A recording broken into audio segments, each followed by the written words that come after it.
Hello students, एक बार फिर आपका स्वागत है मेरे चैनल पे। मैं डॉक्टर साहिल वर्मा और आज हम बात करने जा रहे हैं 10th क्लास के चैप्टर 10 लाइट चैप्टर के बारे में। इसके रिगार्डिंग फर्स्ट पार्ट मैं अपलोड कर चुका हूँ और सेकंड पार्ट जिसमें हम पढ़ेंगे स्फेरिकल मिरर के बारे में। तो आज शुरू करते हैं। Spherical mirror. स्फेरिकल मिरर पिछली वीडियो में आपने पढ़ा था प्लेन मिरर के बारे में, इसमें हम बात करेंगे स्फेरिकल मिरर की। स्फेरिकल मिरर क्या है? देखिए, मैं कोई भी एक होलो ग्लास स्फीयर ले लूं, अगर इस होलो ग्लास स्फीयर को मैं यहां से कट करूंगा तो मुझे यूं कर्व्ड सरफेस मिलेगी।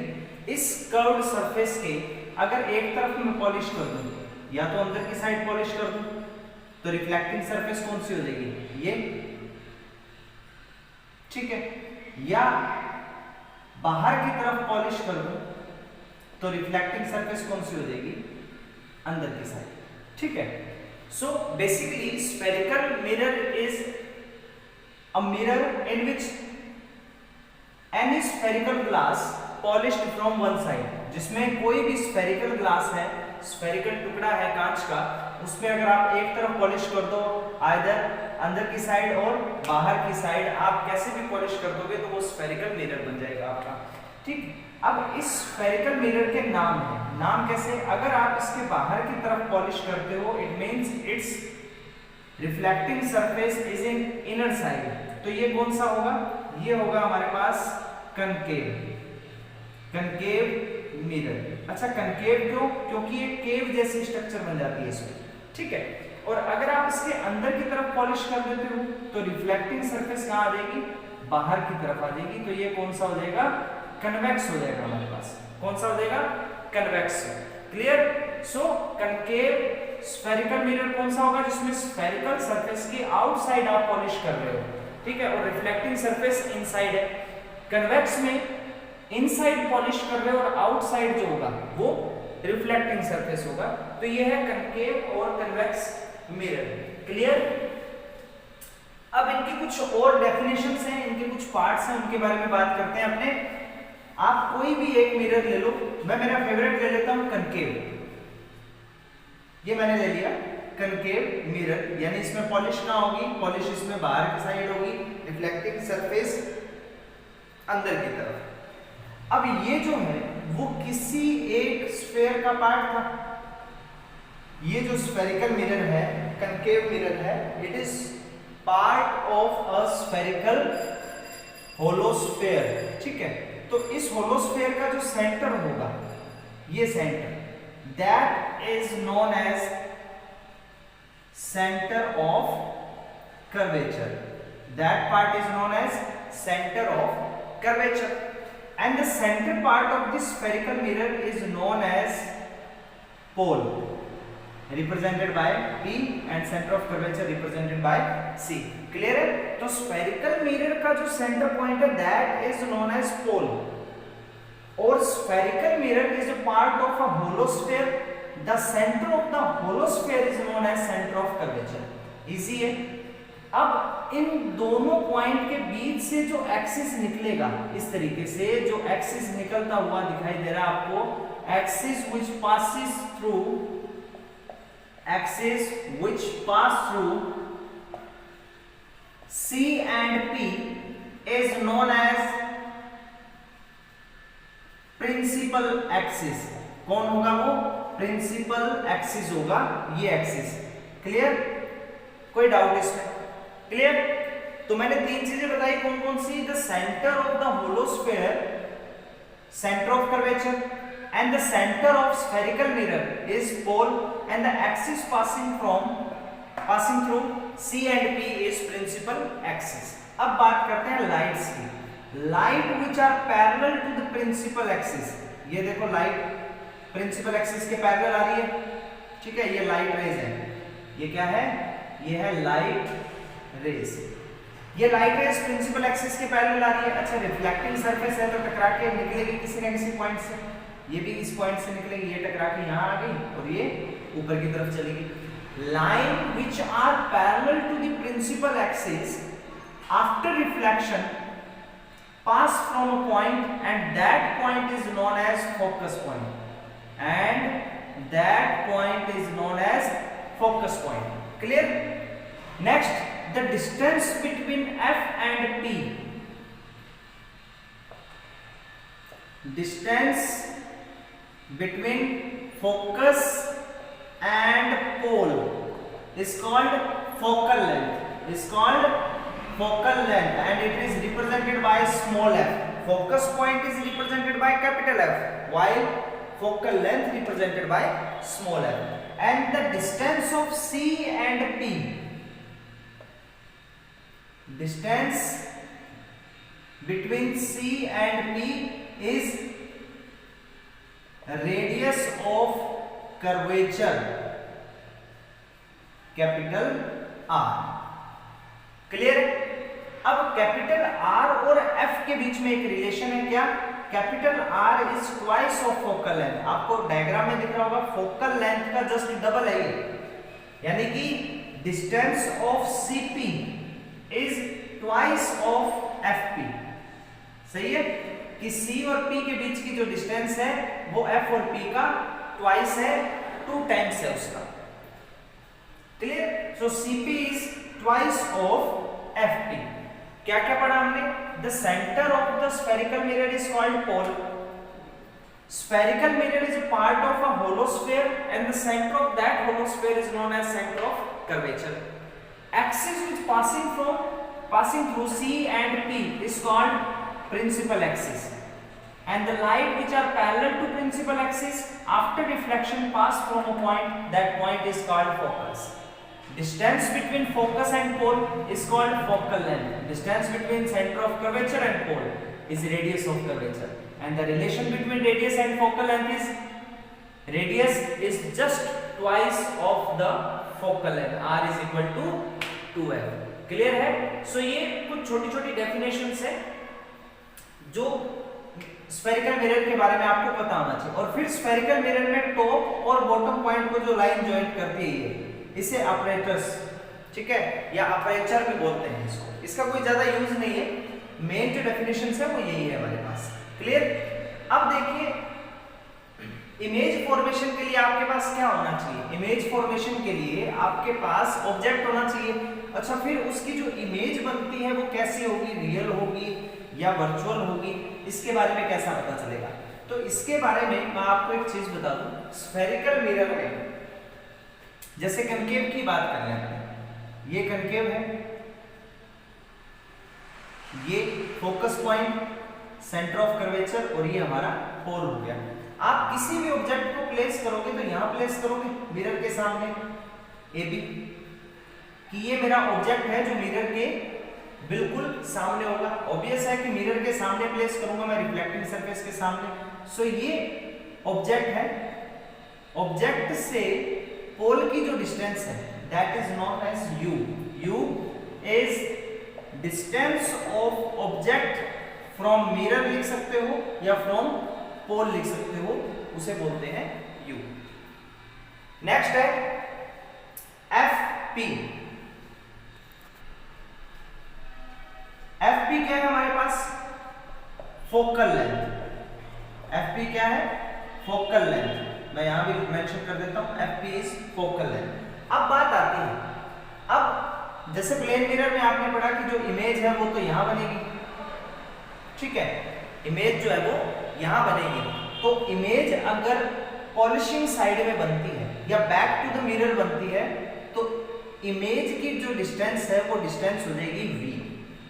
अगर इमेज इस साइड में बनती है, कैसे बनेगी उसके बारे में हम बात करेंगे. मान लो ये इमेज बनती है B डैश A डैश. अच्छा, ये उल्टी क्यों बनी, इन्वर्टेड क्यों, इसके बारे में भी मैं अभी बात करूंगा. तो ये B हो जाएगा. तो B क्या होगा हमारे पास? Distance of image from pole. अब वो मिरर के पीछे है या मिरर के सामने बनी है जहां ऑब्जेक्ट है, इसके बारे में हम बाद में बात करेंगे, ठीक है. तो ये 3 फैक्टर है मेरे पास. U is distance of object from pole, V is the distance of image from pole and F is the focal length. What about mirror formula? अब मिरर फॉर्मूला क्या है? देखिए मिरर फॉर्मूला क्या होता है, 1/v plus 1/u is equal to 1/f। ये है general mirror formula. 1/v यानी इमेज की distance from pole, u object distance from pole and f is the focal length of any mirror. Clear? ये हो गया हमारे पास मिरर फॉर्मूला। अब मिरर फॉर्मूला में इंपॉर्टेंट जो रोल है वो है साइन कन्वेंशन का। इंपॉर्टेंट जो रोल है वो किसका है? साइन कन्वेंशन का। तो अब साइन कन्वेंशन में आपको बता देता हूं कैसे होगा। देखिए किसी भी मिरर में ये जो डिस्टेंस है वो हमेशा नेगेटिव होगी, और अगर पॉलिशिंग साइड में आता है तो वो कैसी होगी? पॉजिटिव होगी। क्लियर? अब बात करें कनकेव की। अगर आप बात करो कनकेव की, ठीक है, तो कनकेव मिरर में क्या होगा? इसके लिए मैं आपको सिंपल एक छोटी सी टेबल बता देता हूं। आप वो टेबल रन कर लेंगे, आपको सारा कुछ पता चल जाएगा। मैं यहां लिखता हूं कनकेव मिरर, ये टाइप ऑफ मिरर लिख रहा हूं। यहां हो जाएगा बेटा कन्वेक्स यू। यू जो है वो हमेशा आपने नेगेटिव लिखना है। मान लीजिए कोई एक एग्जांपल है, मैं बोल दूं एक बस है जो कनकेव मिरर के सामने 25 सेंटीमीटर। अब बस is situated at 25 centimetre in front of a concave mirror. तो बस क्या है? बस ऑब्जेक्ट है। अच्छा, बस अगर ऑब्जेक्ट है तो ऑब्जेक्ट की डिस्टेंस आप हमेशा किसमें लोगे? नेगेटिव। तो जब मैं फॉर्मूले में वैल्यू पुट करूंगा, तो u में क्या रखूंगा? -25 रखूंगा मैं। u क्या रखूंगा? -25 सेंटीमीटर। तो u कनकेव हो, कन्वेक्स हो, कैसा भी मिरर हो, आप हमेशा क्या रखोगे? नेगेटिव रखोगे। अब बात आती है v की। v नेगेटिव अगर आपका v आता है, v यानी distance of image from pole, अगर नेगेटिव है तो वो इमेज कैसी है? वो इमेज है रियल। और अगर पॉजिटिव है तो वो इमेज कैसी है? वर्चुअल है। कैसी है? वर्चुअल। अच्छा, कन्वेक्स में भी हमेशा पॉजिटिव ही होगा, वो वर्चुअल ही होगा। अच्छा, ऐसा क्यों है? इसका जब इमेज फॉर्मेशन में आपको बताऊंगा तब आपको क्लियर हो जाएगा कि सर ने ऐसा क्यों बोला था। एफ की बात करें, एफ कनकेव के लिए नेगेटिव होगा हमेशा, और इसके लिए क्या होगा? पॉजिटिव होगा। ठीक है, ये चीज। और सिमिलर आर, इसमें नेगेटिव और इसमें पॉजिटिव, क्योंकि जैसा एफ होगा वैसे ही तो आर होगा। R is just twice of F. आप इतनी सी चीज अगर याद रखते हो तो आपको सारा क्लियर हो जाएगा। ठीक है, अब जो इमेज रियल है वो इन्वर्टेड भी होगी, और जो वर्चुअल है वो इरेक्ट होगी। इरेक्ट मतलब सीधी, इन्वर्टेड मतलब उल्टी। जैसे मैंने ये बनाया मिरर के सामने, ये रियल इमेज है जो मिरर के सामने बनती है, यानी जहां ऑब्जेक्ट है अगर वही इमेज बने तो वो रियल होगी, और रियल इमेज हमेशा उल्टी बनी। आप देखो ए बी लिखा था, यहाँ बी डैश ए डैश लिखा है, उल्टा। डैश इसलिए लगाया ताकि रिप्रेजेंट कर सकूं कि वो इमेज है। डैश इसलिए लगाया है ताकि रिप्रेजेंट कर सकूं कि वो इमेज है। क्लियर? और अगर इमेज बनती है पॉलिशिंग साइड में तो वो इमेज कैसी होगी? वो वर्चुअल इमेज होगी और इरेक्ट होगी हमेशा। जैसे प्लेन मिरर में आपने देखा, प्लेन मिरर में मेरी जो इमेज बन रही थी वो मिरर के बैक साइड बन रही थी पॉलिशिंग एरिया में, तो वो वर्चुअल थी और इरेक्ट थी, बिल्कुल सीधी थी। ऑब्जेक्ट ए बी है तो ये ए बी बनेगी, ए डैश बी डैश। आपको न्यूमेरिकल्स के लिए सिर्फ ये टेबल याद होना जरूरी है कि u कोई भी मिरर हो, कनकेव कन्वेक्स, आप u हमेशा कैसा लगे? नेगेटिव लेंगे। v अगर नेगेटिव आया है आपका तो वो रियल और इन्वर्टेड इमेज है। हो सकता है न्यूमेरिकल में लिखा हो कि the properties of image is real and inverted, तो आप v कैसा लोगे? नेगेटिव का। अगर वर्चुअल और इरेक्ट है तो v positive. f for concave mirror negative and for convex positive. r जैसा f वैसा r रहेगा हमारे पास। क्लियर है? अब इसमें मैं एक न्यूमेरिकल करता हूं, आपको सारा क्लियर हो जाएगा। टेबल में बने रहने देता हूं। एक न्यूमेरिकल है जिसमें ये कहा है अ बस इज सिचुएटेड एट, बस is situated near a concave mirror at 25 centimetre. Clear कि एक बस है वो कनकेव मिरर से 25 सेंटीमीटर पे खड़ी है और focal length 15 centimetre. Find distance of image from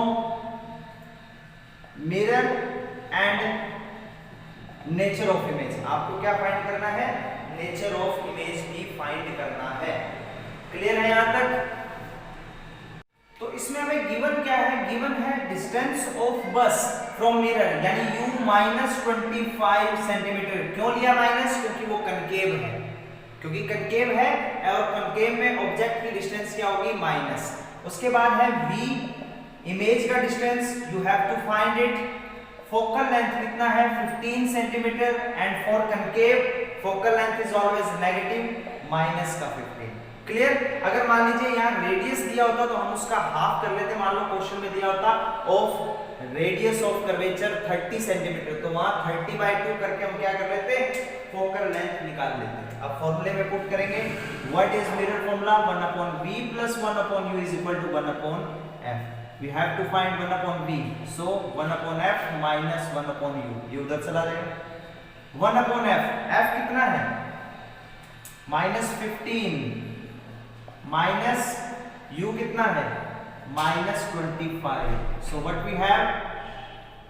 -15 minus minus plus हो जाएगा, ये माइनस आप ऊपर भी लिख सकते हो, 25। अब क्या करेंगे? एलसीएम ले लेंगे। 15 और 25 का एलसीएम कितना होगा? 15 और 25 का एलसीएम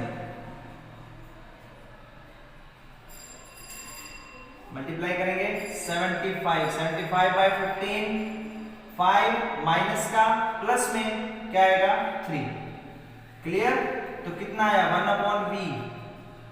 1/v कितना आया मेरे पास? -2/75। क्लियर? अब ये तो आ गया मेरे पास 1/v। 1/v is equal to -2/75 आया मेरे पास। We have to find v, तो v कैसे करेंगे? इन्वर्ट कर दें इसको, तो v क्या आ जाएगा? 75/-2, इट मींस -37.5। अब v कैसा आया? v नेगेटिव आया। v नेगेटिव है तो इमेज कैसी है? रियल। और कैसी होगी? Inverted. So it is nature of image. It is nature of image. Clear है? अब ये हुआ मिरर फॉर्मूला। मिरर फॉर्मूला में एक और कॉन्सेप्ट आता है हमारे पास, मैग्निफिकेशन पावर। मैग्निफिकेशन पावर का मतलब क्या है? आपने कनकेव और कन्वेक्स मिरर देखे होंगे।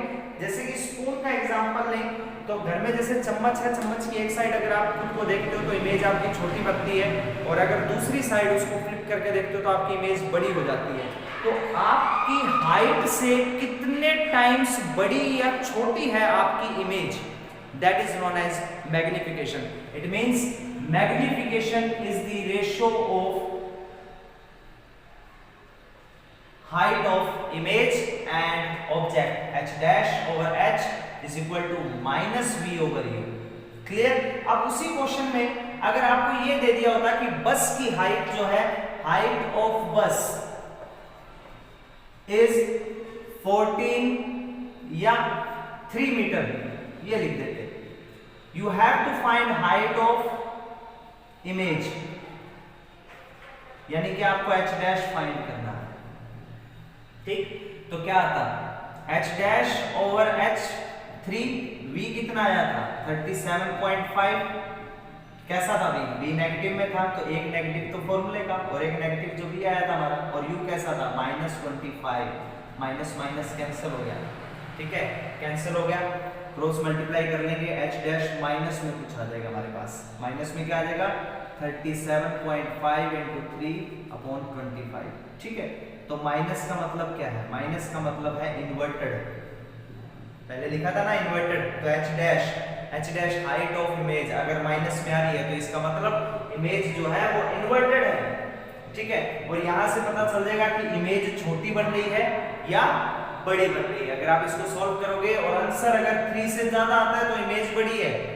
ये नहीं समझना कि माइनस, मान लीजिए यहां सॉल्व करने के बाद आता है -10, तो आप कह दोगे सर -10 का मतलब है कि इससे बहुत छोटी है। नहीं, minus is only indicate the inverted और इरेक्ट इमेज, ठीक है। माइनस आपको सिर्फ ये बता रहा है कि क्या वो इमेज इन्वर्टेड है या वो इमेज रियल है, ठीक है, इरेक्ट है वो, ठीक है, सॉरी इरेक्ट है या इन्वर्टेड है। अगर यहाँ -10 आता है तो 10 का मतलब है कि वो इससे बड़ी बन रही है इमेज, क्योंकि हाइट ऑफ द बस क्या थी 3 मीटर और इमेज की हाइट 10 आ रही है, तो वो 10 का मतलब है कि image is much larger than object, ठीक है, और उसका रेशियो जो होगा वो मैग्निफिकेशन पावर हो जाएगा हमारे पास।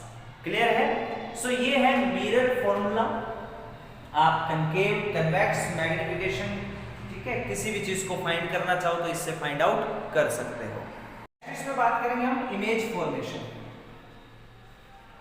कि इमेज बनेगी कैसे, कि मैं इतनी देर से जो चिल्ला रहा हूं, जो बार बार बता रहा हूं कि रियल है, इन्वर्टेड है, वो एक्चुअल में है क्या। देखिए इमेज के लिए सबसे पहले इमेज फॉर्मेशन इन कनकेव मिरर बात करें, क्योंकि कनकेव मेरा फेवरेट है और आपके लिए मोस्ट इंपोर्टेंट टॉपिक ही कनकेव है। एग्जाम में जो क्वेश्चन आते हैं वो सब कनकेव के ही बेस्ड होंगे। इमेज फॉर्मेशन जो आएगी, एक क्वेश्चन इमेज फॉर्मेशन का, वो भी कनकेव, और बहुत ही सरल तरीके से, आसान तरीके से आपने समझना है इसको। कनकेव मिरर ले लिया ये, ठीक है। अब कनकेव मिरर के सामने आप ऑब्जेक्ट कहाँ रख सकते हो। मैं सबसे पहले प्रिंसिपल एक्सिस बना लूं, ये F बना लिया, ये C बना लिया। देखिए आप ऑब्जेक्ट कहाँ रख सकते हो, आप यहाँ रख सकते हो पोल और F के बीच में, आप F पर रख सकते हो, आप F और C के बीच में कहीं रख सकते हो, आप C पर रख सकते हो, C और यहाँ एक इनफाइनाइट पॉइंट ले लेता हूँ मैं, वो पॉइंट जहाँ कोई जा सकता नहीं, जो बहुत दूर है, तो C और इनफाइनाइट के बीच में आप रख सकते हो, या आपने एक ऑब्जेक्ट इनफाइनाइट पे रखा है, ठीक है। तो इससे पहले भी मैं आपको एक छोटा सा हिंट पॉइंट दे दूं, आपको एक छोटी सी टेबल याद करनी है, ऑब्जेक्ट, इमेज, और इस तरीके से डबल एरो। डबल एरो मतलब कभी ये कभी वो, कभी ये कभी वो, ये भी समझ आ जाएगी आपको कि मैं क्या कहना चाह रहा हूं।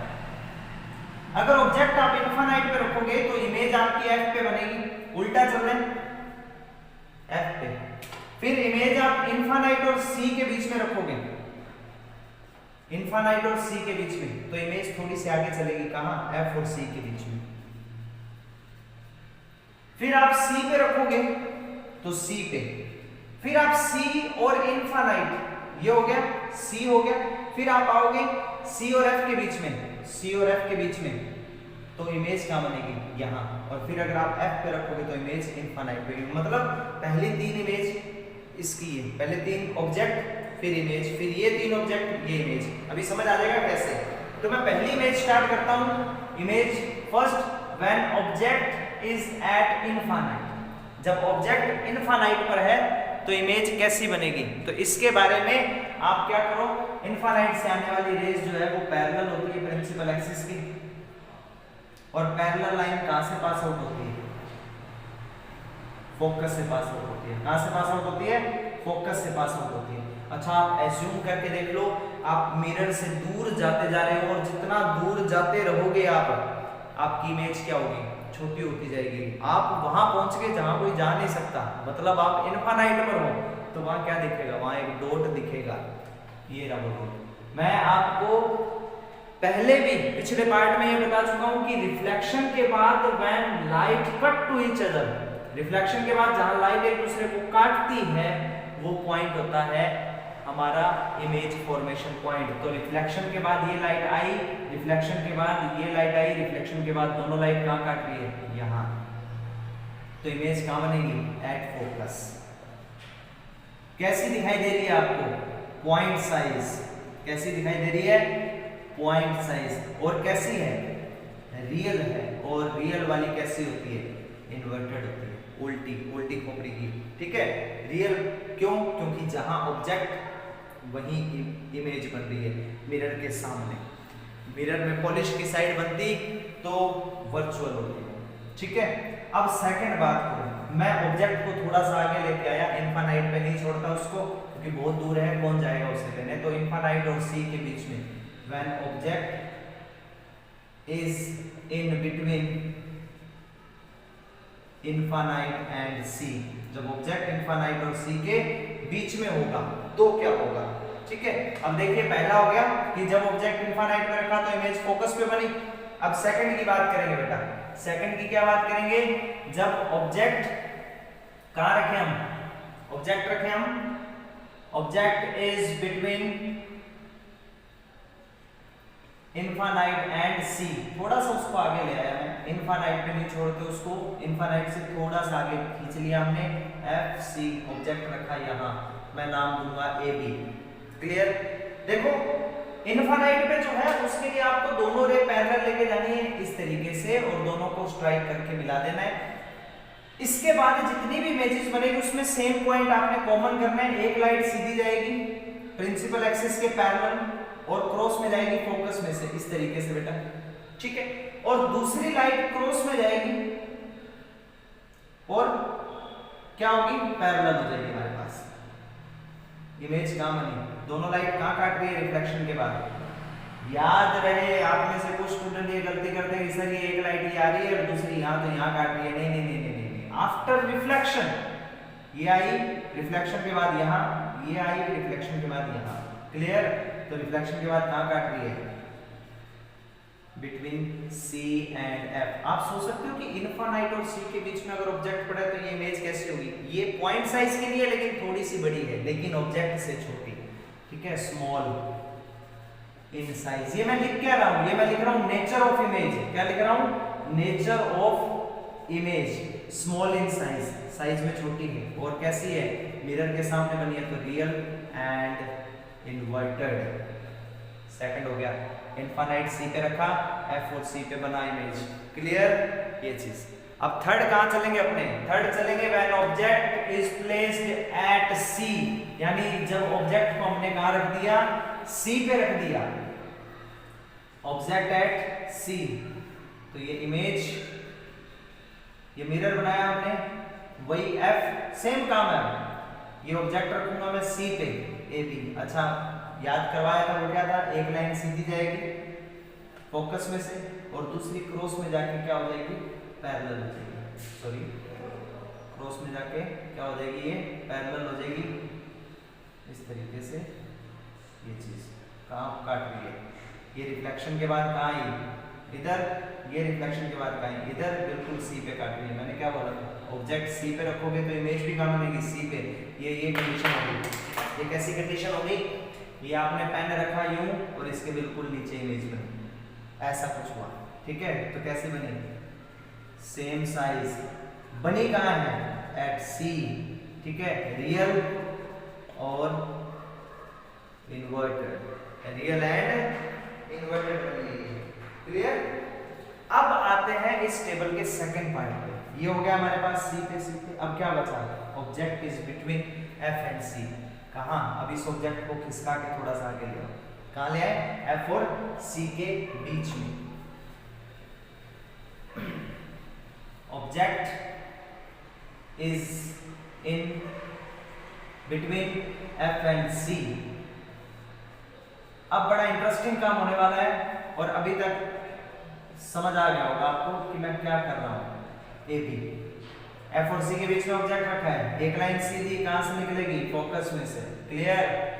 दूसरी क्रॉस में जाएगी, कहां जाएगी, फिर सीधी हो जाएगी, दूसरी क्रॉस में जाके सीधी हो जाएगी इस तरीके से। कहां काट रही है दोनों, सी और इनफाइनाइट। ये इनफाइनाइट था ना, सी और इनफाइनाइट के बीच में कैसा, बी डैश ए डैश। इमेज कहां बनी, बिटवीन सी एंड इनफाइनाइट। कैसी, रियल, इन्वर्टेड और लार्ज। आप एक चीज नोटिस किया आपने कि मिरर पे जब इनफाइनाइट पे कोई इमेज रखी थी मैंने तो वो पॉइंट साइज बनी थी, फिर थोड़ा पास में लाया थोड़ी बड़ी हो गई, फिर सी पे लाया बराबर हो गई, सी एफ के बीच में लाया तो वो यहाँ चली गई। यानी कि जैसे जैसे इमेज मिरर के पास आ रही है, सॉरी ऑब्जेक्ट मिरर के पास आ रहा है तो इमेज भी धीरे धीरे बड़ी होती जा रही है। अब नेक्स्ट इमेज ऑब्जेक्ट कहाँ रखूं मैं, नेक्स्ट ऑब्जेक्ट कहाँ रखूं, अब रखूंगा एफ पे। एफ पे रखूंगा तो कहाँ बनेगा, इनफाइनाइट पे। एफ एंड सी पे रखा तो कहाँ बना, इनफाइनाइट सी के बीच में। यानी बेसिकली आपको ये तीन चीजें पता होनी चाहिए, यहाँ ऑब्जेक्ट रखोगे तो यहाँ इमेज बनेगी, यहाँ ऑब्जेक्ट रखोगे तो यहाँ इमेज बनेगी। वो सबसे ज्यादा इंपॉर्टेंट है, क्योंकि अगर आपको वो इंपॉर्टेंट है तो आपने देखा है कि मैं 2 बार रे को इरेज करके दोबारा बना चुका हूं, क्योंकि मुझे मालूम है कि अगर मैं एफ और सी पे रख रहा हूं तो इमेज कट कहां करनी चाहिए, इनफाइनाइट और सी के बीच में, तो मैं उसी हिसाब से कट कर रहा हूं। ठीक है, क्योंकि ये तो हमारे हाथ में है। अब आप ये बोलो सर स्केल वगैरह लेके हम बना लेंगे, तो ऐसा नहीं होगा बेटा। ऑब्जेक्ट एट एफ, ऑब्जेक्ट कहाँ है? फोकस पे। तो ये बड़ी इंटरेस्टिंग होगी, इसमें आपके मैथ की एक चीज पता लगेगी, आपको आता है या नहीं आता।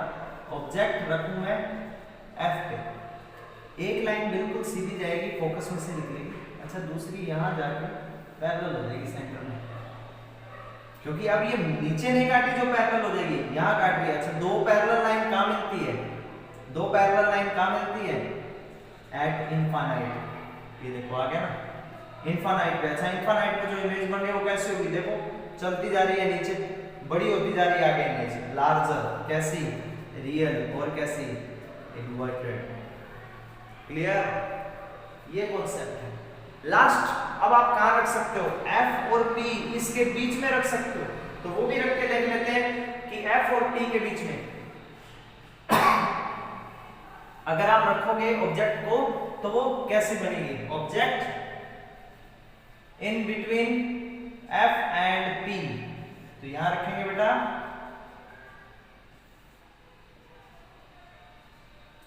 यहां पे एक लाइन सीधी, वही क्रॉस से, दूसरी फिर यूं क्रॉस से। अब ये दोनों क्या है? ब्रॉड होती जा रही है, बड़ी होती जा रही है। बड़ी होती जा रही है तो क्या होगा? इनको पीछे बढ़ाएंगे थोड़ा सा, और इमेज कैसी बनेगी? Behind the mirror. कैसी? वर्चुअल और इरेक्ट। अब आगे ना, अब V कैसा हो जाएगा? V पॉजिटिव हो जाएगा इस कंडीशन में, और इससे पहले वाली कंडीशन में V कैसा था? V नेगेटिव था हमारे पास। क्लियर है? इसमें हमारे पास है इमेज फॉर्मेशन बाय कन्वेक्स। देखिए कन्वेक्स क्या होगा? इस तरीके से, जिसमें अंदर की तरफ पॉलिश की होगी, ठीक है, और रिफ्लेक्टिंग सरफेस क्या हो जाएगी? आउटसाइड हो जाएगी इसमें। क्लियर? तो सेम वही रहेगा इसमें, ये एफ सी लाइट आएगी और डाइवर्ज हो जाएगी इसमें, ठीक है, इस तरीके से। तो अब ये दोनों तो मिल नहीं सकती, तो इनको पीछे मिलाएंगे अपने इस तरीके से। यहां बनेगी image at focus, at focus.